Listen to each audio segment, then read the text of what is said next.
خیمہ لگا ہے، حضور اس خیمے کے اندر تشریف فرما ہے، حضور بیٹھے ہیں تو پاس سے بکریاں چرانے والا چرواہا گزرتا ہے، تو وہ صحابہ کو پوچھتا ہے، صحابہ کا جب اس نے ہجوم دیکھا اس نے صحابہ سے پوچھا، اے لوگوں بتاؤ یہاں پہ ہجوم کیوں ہے، یہاں پہ لوگ کیوں جمع ہیں؟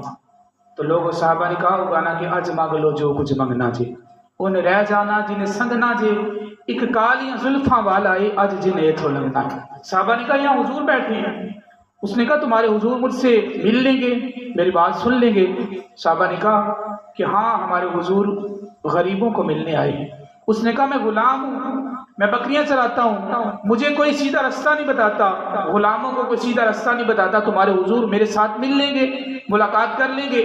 تو صحابہ نے کہا ہوگا نا کہ آج منگ لو جو کچھ منگنا جے، انہیں رہ جانا جنہیں سنگنا جے، ایک کالیاں زلفاں والا ہے آج جنہیں ایتھو لنگنا۔ نیویں دا پرونا ہے ساڈا نبی، کوٹھیاں تے چڑھے ویکھتے رہ گئے۔ وہ حضور کے پاس جاتا ہے، حضور سے ملاقات کرتا ہے، حضور کے کریمانہ اخلاق دیکھتا ہے، حضور کے کریمانہ اخلاق دیکھ کر وہ حضور کی بارگاہ میں بیٹھ کے حضور سے حضور کی باتیں سن رہا ہے۔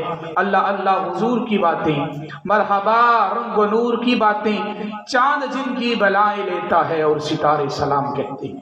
وہ حضور سے حضور کی باتیں سن رہا ہے اور اپنے مقدر پہ ناز کر رہا ہے، حضور سے حضور کی باتیں سن رہا ہے اور حضور کے کریمانہ اخلاق کو دیکھ کر حضور کی بارگاہ سے کلمہ پڑھ کے مسلمان ہو کر جا رہا ہے۔